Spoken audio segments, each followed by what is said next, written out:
Students, welcome to my channel. तो आज हम जो है कंसेप्ट ऑफ इकोसिस्टम जो हमने चैप्टर नंबर 3 जो है शुरू किया हुआ था, उसी का ही आगे का पार्ट मेजर इकोसिस्टम और आप कह सकते हो परितंत्र के मुख्य प्रकार हम पढ़ने वाले हैं। तो ये जो है हिंदी इंग्लिश दोनों लैंग्वेजेस में चलेगा। तो शुरू करते हैं। सबसे पहले जो परितंत्र के मुख्य प्रकार में सबसे पहले जो आता है वो आपका आता है फॉरेस्ट इकोसिस्टम। फॉरेस्ट इकोसिस्टम को हिंदी में कहते हैं वन परितंत्र। तो इसमें क्या होता है आपको पता है, फॉरेस्ट के अंदर जो अगर डोमिनेटिंग कम्युनिटी की बात करूँ कि सबसे ज़्यादा अमाउंट में क्या पाया जाता है, तो आपको पता है ट्रीज़ पाए जाते हैं सबसे ज़्यादा अमाउंट में। सो डिफरेंट जो है कंपोनेंट्स जो है फॉरेस्ट इकोसिस्टम की वो हमें दे रखे हैं। सबसे पहला है प्रोड्यूसर्स। देखो बायोटिक कंपोनेंट सबसे पहले। सो बायोटिक कंपोनेंट मैंने आपको बताया था जैविक कंपोनेंट, ठीक है ना। सो बायोटिक कंपोनेंट्स के अंदर जो है हमारे पास सबसे पहले क्या आते हैं, प्रोड्यूसर्स आते हैं। तो प्रोड्यूसर्स में भी आपको पता है जो ट्रीज़ हैं वो डोमिनेटिंग कम्युनिटी में होते हैं, ठीक है ना। ट्रीज सबसे ज़्यादा जो है परितंत्र के अंदर जो है मुख्य रूप से क्या पाया जाता है, ट्रीज़ पाए जाते हैं, ठीक है ना। सो जो ट्रीज़ होते हैं इनकी जो है डिफरेंट नंबर होता है, इनका साइज़ डिफरेंट होता है, ठीक है ना। बहुत सारी वेराइटी आपको देखने को मिलती है। और beside trees a large number of shrubs herbs climbers are also present। So trees के अलावा भी जो है बहुत सारे जो है छोटे छोटे, जैसे कहते हैं ना पत्तियों वाले जो है हर्ब्स, इस तरह की चीज़ें जो हैं वो भी क्या होती हैं, प्रेजेंट होती हैं। छोटी छोटी टहनियाँ, छोटे छोटे प्लांट्स वो भी जो हैं प्रेजेंट होते हैं आपके, ठीक है, इस परितंत्र के अंदर। So the type of vegetation in a forest will vary according to the prevailing environmental conditions. तो यहाँ पे क्या कह रखा है कि जो जो वेजिटेशन है, जो फॉरेस्ट के अंदर जो प्लांट्स वगैरह पाए जा रहे हैं, इनकी जो है ये जो है वेरी करते हैं अकॉर्डिंग जो भी एनवायरनमेंट, उस तरह का जो भी एनवायरनमेंट है, उस फॉरेस्ट का जिस तरह का भी एनवायरनमेंट की कंडीशंस हैं, उस हिसाब से जो है इनकी जो वेजिटेशन जो है वो क्या करती है, वेरी करती है, ठीक है ना। तो ये डिपेंड करेगा कि कौन से तरह के पेड़ या कौन से तरह के छोटे छोटे हर्ब्स पाए जाएंगे, कि उस जो एरिया है उस फॉरेस्ट का जो है किस तरह से जो है उसका जो है एनवायरनमेंट है। तो सेकंड वन जो है आपको पता है फॉरेस्ट इकोसिस्टम में, यानी कि वन परितंत्र के अंदर जो दूसरी चीज़ें पाई जाएंगी वो क्या पाए जाएंगे, आपके कंज्यूमर्स पाए जाएंगे। सो कंज्यूमर्स भी दो तीन तरह के हमारे पास होंगे। सबसे पहले है प्राइमरी कंज्यूमर्स। अब देखो जो हर्बीवरस होंगे वो सारे क्या होंगे आपके, जिसको हम कहते हैं ना शाकाहारी, शाकाहारी सारे किस में आएंगे, आपके प्राइमरी कंज्यूमर्स के अंदर आएंगे। तो ये मैंने कंज्यूमर को हिंदी में क्या कहते हैं, उपभोक्ता, ठीक है ना।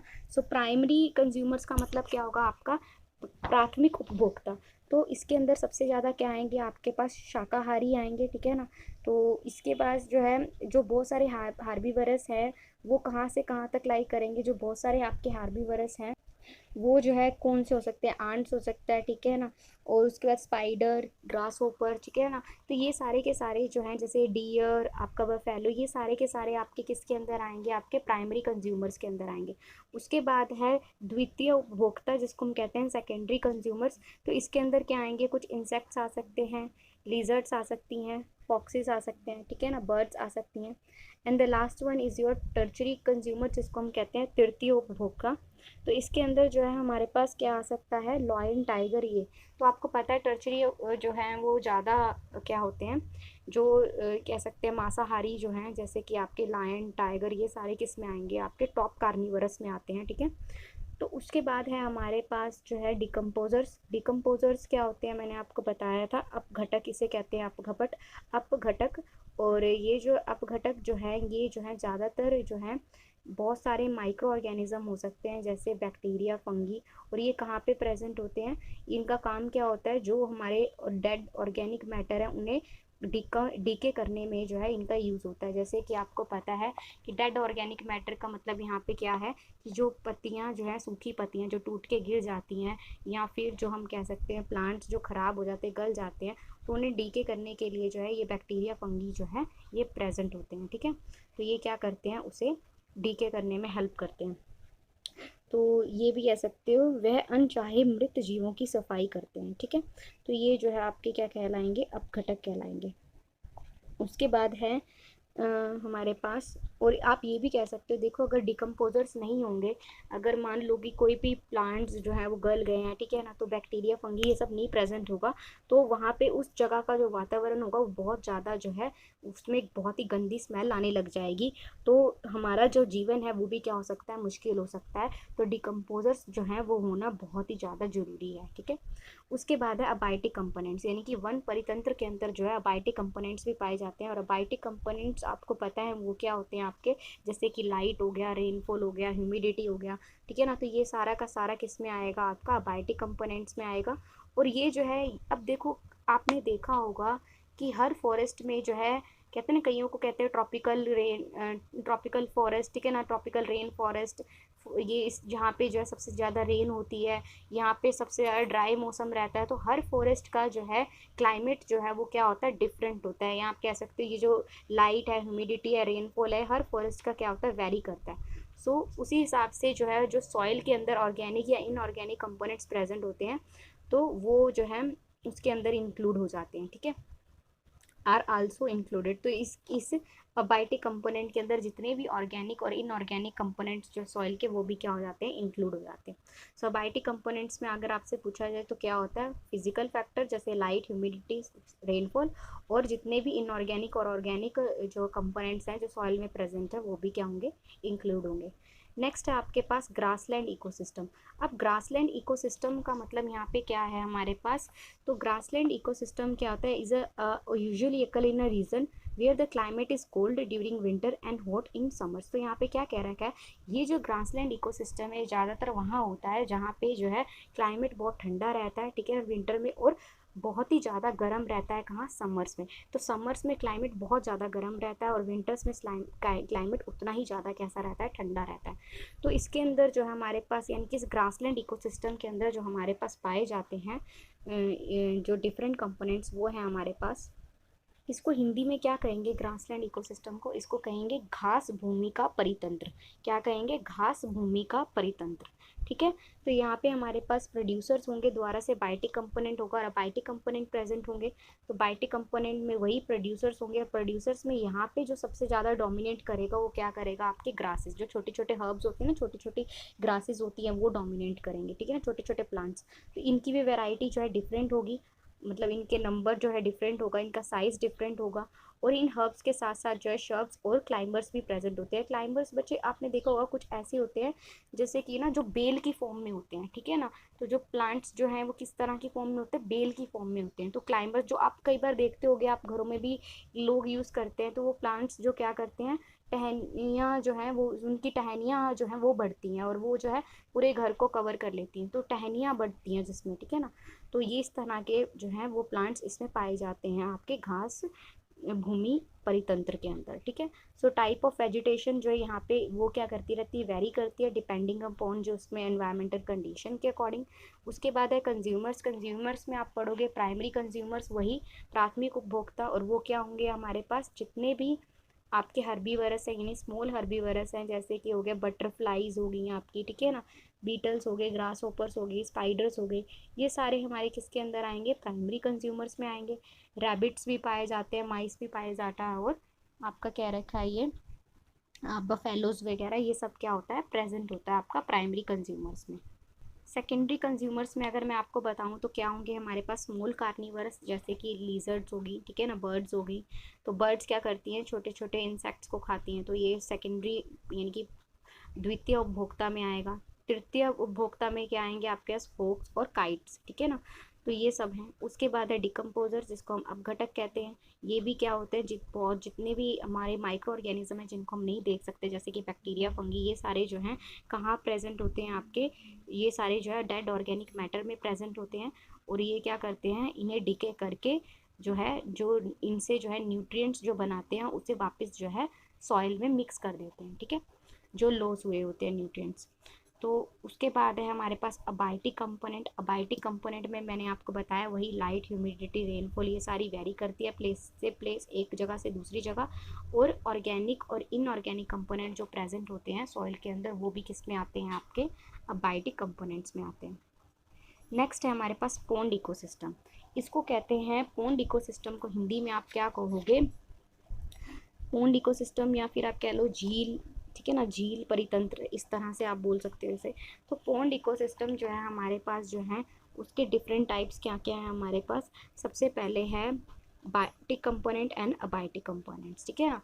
सो बेसिकली पोन्ड एक तरह का पानी का तालाब टाइप ही होता है, छोटा सा, मतलब जहाँ पे वो क्या एक छोटे छोटे जैसे पोन्ड नहीं बन जाते छोटे छोटे, जहाँ पे सारी जगह तो क्या होती है, धरती होती है, बट बीच में क्या होता है, पानी होता है।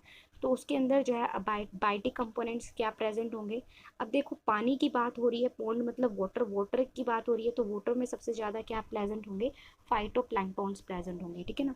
तो फाइटोप्लैंक्टॉन्स जो है ये प्रेजेंट होंगे, और इनकी जो है वैरायटी जो है वो डिपेंड करेगी कि इनकी बहुत सारी वैरायटी जो है वो पाई जाती है, ठीक है ना। इसका साइज़ वगैरह बहुत सारा होता है, ठीक है। इसके अलावा जो है इसके अंदर अलगी भी पाया जाता है। आपने देखा होगा कि कई जगह पे जो है जैसे पानी इकट्ठा होता है तो वहाँ पे जो है ग्रीन कलर की एल्गी, जैसे ग्रीन कलर की लेयर छाई होती है, तो वो लेयर जो है वो किसकी होती है, एल्गी की होती है। तो एल्गी के एग्जाम्पल दे रखे हैं, यूलोथ्रिक्स कह सकते हो, एनीबिया, एनाबीना, ठीक है ना, इस तरह से बियाना, एंड ये जो है पाए जाते हैं, ठीक है ना। और ओडोगोनियम, ठीक है ना। सो ये जो है एल्गी के टाइप्स हैं, ठीक है ना। तो कौन कौन सी एल्गीज जो पाई जाती हैं। इसके अलावा बहुत सारे अमाउंट में हाइड्रोफाइट्स पाए जाते हैं, जैसे कि हाइड्रीला। हाइड्रीला जो है ये आपने देखे होंगे, ये भी एक तरह के क्या होते हैं, प्लांट्स ही होते हैं, पर इन ये जो है थोड़े डिफरेंट होते हैं कि ना, जैसे कि ये क्या करते हैं, ये एक तरह से ये लगा लो कि ये थोड़े से ये दूसरे प्लांट्स को खाने वाले टाइप, आप कह लो कि दूसरे प्लांट्स को खा, मतलब इनका खाना वो होता है। तो ये भी एक पानी में पाए जाते हैं, ठीक है ना। उसके बाद है हमारे पास कंज्यूमर्स। कंज्यूमर्स में हमारे पास प्राथमिक कंज्यूमर्स की अगर मैं बात करूँ तो जू प्लैंक्टन सबसे पहले हमारे पास आएगा, ठीक है। उसके बाद हमारे पास क्या आएगा, यही ये सारे जो है एनिलिड्स, ठीक है ना, मोलुकस, मोलस्कस, ये जो होते हैं ना, ये जो मोलस्कस वगैरह, ये एक तरह के, ये कह लो कि प्लांट्स होते हैं जो क्या करते हैं, इनकी शेप इस तरह से होती है कि ये क्या करते हैं, एनिमल उसको खाते हैं, इंसेक्ट्स को खाते हैं, ठीक है ना। तो इस तरह के ये कुछ इस तरह के इनका स्ट्रक्चर होता है, ठीक है ना। तो इस तरह सा स्ट्रक्चर होता है जैसे कंडे टाइप का, कि ये जो है जो भी इंसेक्ट आएगा उसको क्या कर लेते हैं, ग्रैब कर लेते हैं और उसको फिर खा जाते हैं। उसके बाद है सेकेंडरी कंज्यूमर्स में हमारे पास इंसेक्ट्स, फिश आ सकती हैं। टर्चरी कंज्यूमर, देखो प्राइमरी में मैंने आपको बता दिया वो एक तरह के एनी वही प्लांट्स ही होते हैं, पर वो मांसाहारी प्लांट्स कह लो, या फिर जो बर्ड्स जो छोटे छोटे वो नहीं होते, इंसेक्ट्स होते हैं, उनको खाते हैं, ठीक है ना, जो उसमें फंस जाए। सेकेंडरी कंज्यूमर्स में फिशेज, इंसेक्ट्स आएंगी। उसके बाद टर्चरी कंज्यूमर्स में हमारे पास लार्ज फिशेज जैसे वेल वगैरह होगी। एंड देन डिकम्पोजर्स, डिकम्पोजर्स तो हर जगह प्रेजेंट है। इनका काम क्या होता है, वही कि इसमें भी क्या होंगे, बैक्टीरिया, फंगी, ये सब प्रेजेंट होगा, ठीक है ना। अगर डेड ऑर्गेनिक मैटर है तो उन्हें डिके करने में हेल्प करेगा।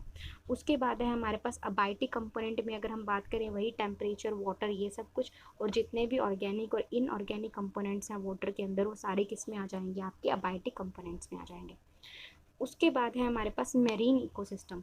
सो मेरीन इकोसिस्टम को जो है बहुत ही इंपॉर्टेंट है मेरीन इकोसिस्टम। इसमें क्या होगा हमारे पास, इसके अंदर जो है मेरीन को ओशन भी कहते हैं, और हिंदी में इसको बोला जाए तो दैट इज़ महासागर, ठीक है ना।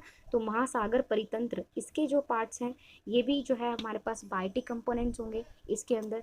तो जितने भी आपके फाइटोप्लैंक्टन्स हैं, ठीक है ना, तो डायटम्स, ये सारे जो है किस में प्रेजेंट होंगे, प्रोड्यूसर्स में। और इनका साइज़ भी क्या होगा, डिफरेंट होगा, वेराइटीज़। और इसके साथ साथ जो है लार्ज साइज़ की अलगी पाई जाती है, जिसको हम ब्राउन अलगी या रेड अलगी कहते हैं। तो वो भी किस में पाया जाता है, आपका बायोटिक कंपोनेंट्स में, ठीक है ना। वो किस में पाया जाएगा, एक तरह से प्रोड्यूसर्स में। Next is your primary consumers.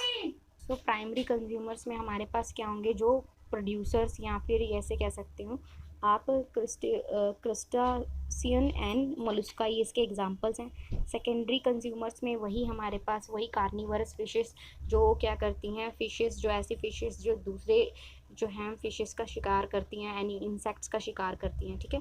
उसके बाद टर्चरी कंज्यूमर्स, जो सबसे ज़्यादा जो है लार्ज कार्निवरस, जैसे कि शार्क होगी, ठीक है ना, जो छोटी छोटी फिशेस को शिकार करती हैं। ऐसे ही डिकम्पोजर्स होते हैं जो कि ऑर्गेनिक डेड मैटर्स हैं उनको डीके करने में हेल्प करते हैं, जैसे कि अलगी हो गया या बैक्टीरिया हो गया। अबायोटिक कंपोनेंट इसका भी सेम वही रहेगा, लाइट, टेम्परेचर, वाटर, ठीक है। उसके बाद है ये जो है लाइट जो है is limiting factor in marine ecosystem. तो यहाँ पे एक चीज़ इंपॉर्टेंट क्या रखी है कि जो लाइट होती है ना, यानी कि सनलाइट की यहाँ पे बात हो रही है, तो ये जो है मेराइन इकोसिस्टम में इतना इंपॉर्टेंस नहीं रखता है, ठीक है ना। तो ये हो ज़्यादा या ना हो तो इतना कोई फ़र्क नहीं पड़ेगा। क्लियर है यहाँ तक? So light is not the that important factor, ठीक है ना, इन मेराइन इकोसिस्टम। सो नेक्स्ट है हमारे पास इकोलॉजिकल सक्सेशन। इकोलॉजिकल सक्सेशन क्या होता है हमारे पास? देखो, जो बायोटी कंपोनेंट्स होते हैं ना किसी भी इकोसिस्टम के अंदर जो है, वो जो है जैसे जैसे टाइम चेंज होता है ना, वैसे वैसे क्या होते जाते हैं, with the passage of time आप कह सकते हो, चेंज होते जाते हैं, ठीक है ना।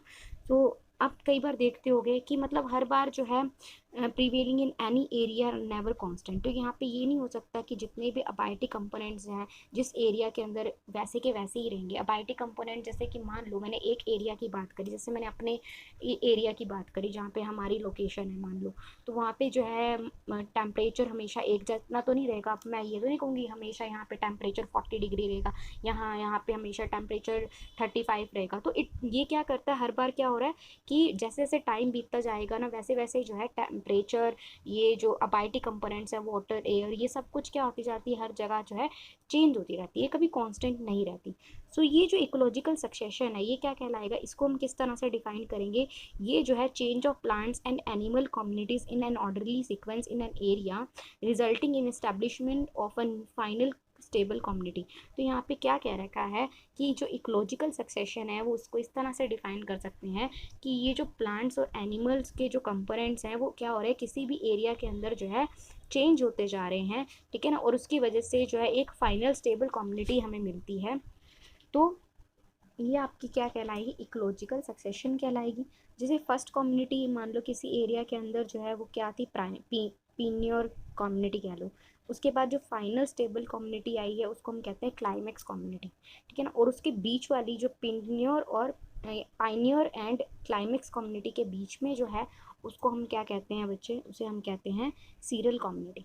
तो यहाँ पे सबसे पहले यहाँ पे क्या हो रहा है कि जैसे एक जो प्लांट्स एनिमल्स हैं, ठीक है ना, एक जगह पे मान लो अगर हम बात कर रहे हैं तो धीरे धीरे जो है उनमें क्या आते जाएंगे, चेंजेस आते जाएंगे, ठीक है ना, और बाद में हमें एक स्टेबल कम्युनिटी मिलेगी। तो जो फर्स्ट कम्युनिटी होगी, जैसे जो बेयर एरिया, जो खाली जैसे हम कहते हैं ना एरिया पे जो फर्स्ट कम्युनिटी जो लाई करेगी उसको कहते हैं pioneer community. And the stable community जो बाद में जो फाइनल स्टेबल कम्युनिटी होगी उसको हम कहते हैं क्लाइमेक्स। और इन दोनों के जो बीच की है उसको हम क्या कहते हैं, हमारे सीरियल कम्युनिटी, ठीक है। सो यहाँ पे जो सक्सेशन है, जैसे कि क्या हुआ था रॉक से जो है सक्सेशन अकरिंग इन रॉक, उसको हम कहते हैं xerosere. And succession occurring in water body, उसको हम कहते हैं हाइड्रोसियर। तो सक्सेशन एक तरह से क्या है कि एक जगह पे पहले जैसे कुछ भी नहीं हुआ करता था, ठीक है ना, पहले सिर्फ घास थी मान लो, कुछ नहीं था, फॉरेस्ट था मान लो, फिर उसके बाद एनिमल्स आए, प्लांट्स आए, इस तरह से जो है एक तरह से क्या होता जा रहा है कि बढ़ती जा रही हैं चीज़ें। तो ये जो सक्सेशन है, ये जो है सक्सेशन, ये आपका क्या कहलाएगा, इकोलॉजिकल सक्सेशन कहलाएगा। टाइप्स जो है सक्सेशन के दो तरह के हैं। सबसे पहले हमारे पास प्राइमरी सक्सेशन। तो प्राइमरी सक्सेशन में क्या होगा, जैसे कि जो बेयर सरफेस यानी कि जो खाली, जहाँ पे जिस कहते हैं ना जो खाली है, जहाँ पे कुछ भी नहीं है, ठीक है ना, जो खाली सरफेस है ना वहाँ पे जो है, जहाँ पे कोई भी पहले लाइफ एग्जिस्ट नहीं करती थी, उसको हम कहते हैं प्राइमरी सक्सेशन, ठीक है ना। सो यहाँ पे देखो ऐसा एरिया जैसे कहते हैं ना सिर्फ ज़मीन ही ज़मीन है, कुछ नहीं है, सरफेस है, सिर्फ बेयर सरफेस है, कोई नहीं रहता वहाँ पे, सब कुछ भी नहीं है। तो स्टार्टिंग कहाँ से हुई थी इंसान की, जब कुछ भी नहीं था। तो ये आपकी प्राइमरी सक्सेशन है। फिर धीरे धीरे जो है इसमें जो है क्या होने शुरू हुआ, चेंजेस आने शुरू हुए, ठीक है ना। तो काफ़ी टाइम लग गया क्लाइमेक्स आने के लिए, ठीक है ना। सो काफ़ी टाइम लग गया एक फाइनल स्टेबल कम्युनिटी आने के लिए, जैसे कि आप कह सकते हो ना जैसे प्लांट एनिमल्स हम लोग आए, ये सब कुछ ये आने के लिए काफ़ी टाइम लग गया। उसके बाद सेकेंडरी सक्सेशन क्या होता है, ये वहाँ पे होती है जहाँ पे पहले से ही लाइफ एग्जिस्ट करती थी, ठीक है ना, पर किसी रीज़न की वजह से जो है वो क्या हो गई, ख़त्म हो गई। जैसे फॉरेस्ट फायर। अब तुमने क्या देखा होगा, तुमने कई बार देखा होगा कि कई बार ना फॉरेस्ट था, मान लो ये पूरी फॉरेस्ट एरिया था, यहाँ पे आग लग गई, आग लगने के बाद ये पूरा फॉरेस्ट एरिया क्या आ गया, जल के ख़त्म हो गया। फिर से वहाँ पे क्या बच गया, उस एरिया के अंदर सिर्फ और सिर्फ ज़मीन रह गई। तो मतलब कि ये जो है ये आपका क्या कहलाएगा, सेकेंडरी सक्सेशन। कि पहले वहाँ पे फॉरेस्ट एरिया था, वहाँ पे प्लांट्स थे, एनिमल्स थे, सब कुछ था, पर आग लगने की वजह से सब कुछ खत्म हो गया, बेयर एरिया बच गया। तो ये आपका क्या कहलाया, आपका यानी कि बेयर एरिया का मतलब दोबारा से प्राइमरी सक्सेशन आ गया वहाँ पे। तो ये आपका क्या कहलाता है, सेकेंडरी सक्सेशन, ठीक है। सो ये जो है कंपेरेटिवली फास्ट होता है और शॉर्टर टाइम टू और इसमें जो है बहुत ही कम टाइम लगता है क्लाइमैक्स आने के लिए, यानी कि एक स्टेबल कम्युनिटी लाने के लिए। Succession occurring in pond and lake, तो पोंड एंड लेक के अंदर जो सक्सेशन होती है कि पोंड और लेक के अंदर, वो जो है आपकी क्या कहलाएगी, हाइड्रोसीयर। तो हाइड्रोसीयर में भी जो है हमारे पास डिफरेंट स्टेजेस हैं जो हम पढ़ेंगे। सबसे पहला है फाइटोप्लैंक्टन। देखो सबसे पहले क्या आए होंगे कि सबसे पहले जो है जो पाइनियर थे पॉन्ड के अंदर, वो क्या थे, फाइटोप्लैंक्टन्स थे, ठीक है ना। ये स्मॉल या माइक्रोस्कोपिक जो हैं ये होते हैं, ठीक है।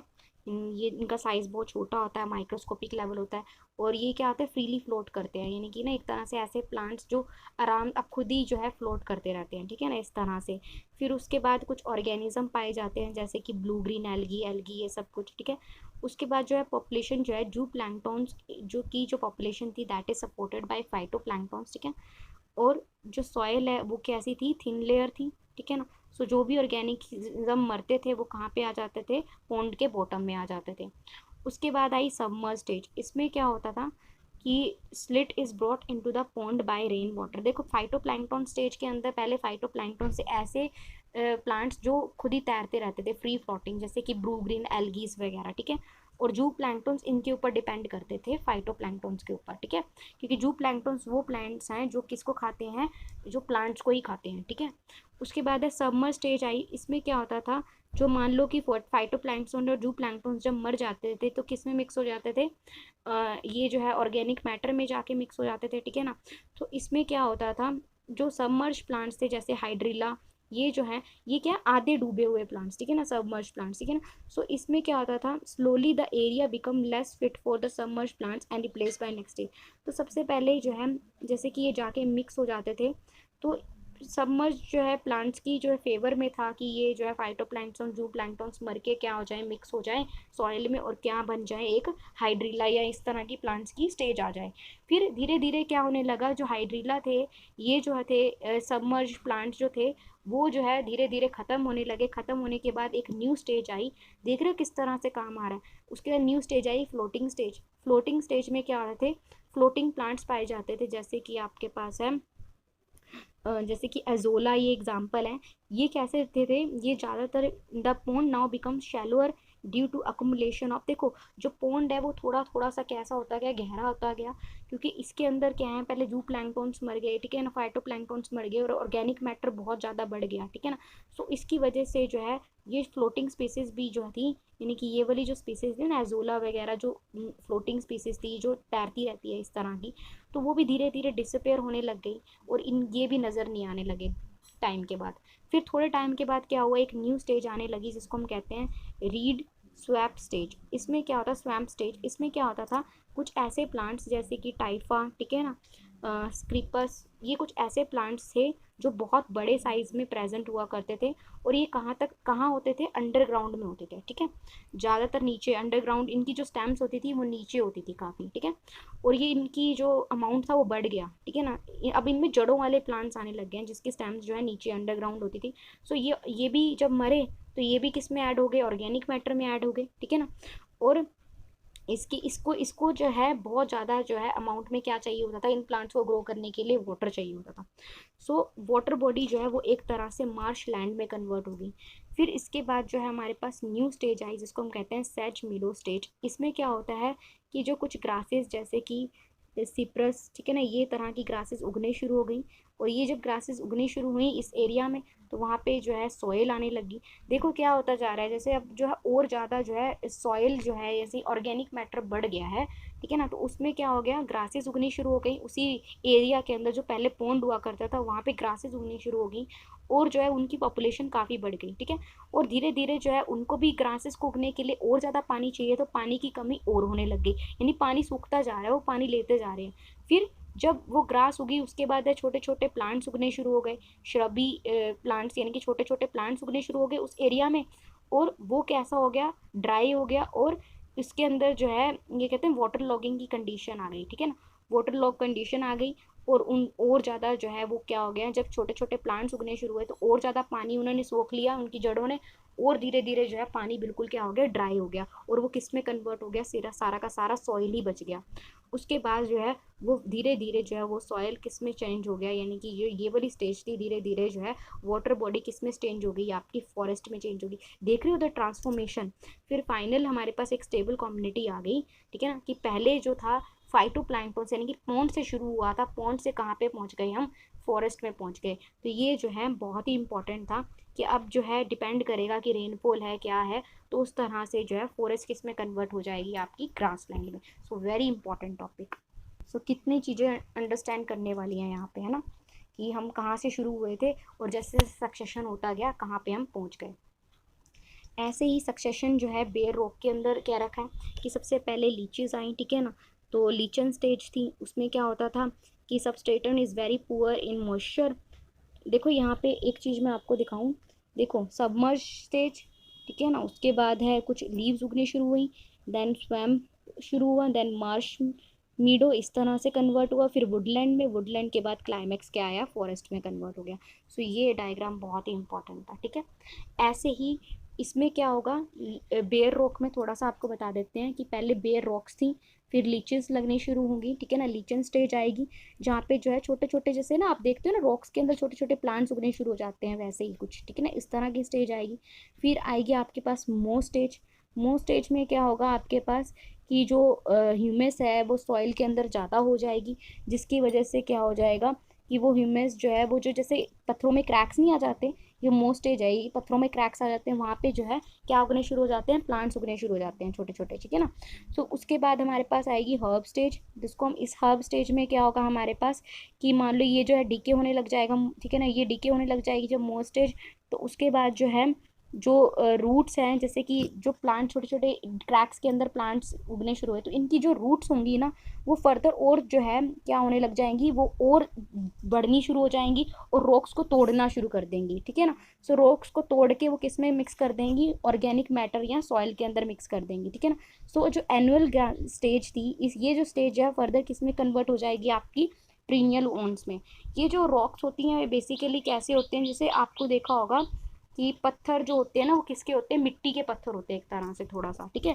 या फिर आप सिंपल रॉक्स की बात कर लोगे तो रॉक्स के अंदर पहले वो क्रैक हुए, उसके अंदर छोटे छोटे प्लांट्स उगने शुरू हुए, मतलब छोटे छोटे प्लांट्स उगने शुरू हुए, फिर उन्होंने रूट्स बना ली, रूट्स बना ली, ये वाली स्टेज आ गई। इसके बाद इस स्टेज में क्या होता था कि कुछ जो है प्लांट्स जैसे कि यहाँ पे शर्ब्स वगैरह हैं उस इस इनहेबिटेट में उग जाएंगी, और ये जो रॉक्स हैं फर्दर जो ये रूट्स जो इनकी उगेंगी ये फिर से जो है रॉक्स को तोड़ देंगी और किस में डीके कर देंगी, ऑर्गेनिक मैटर या सॉइल में मिक्स कर देंगी।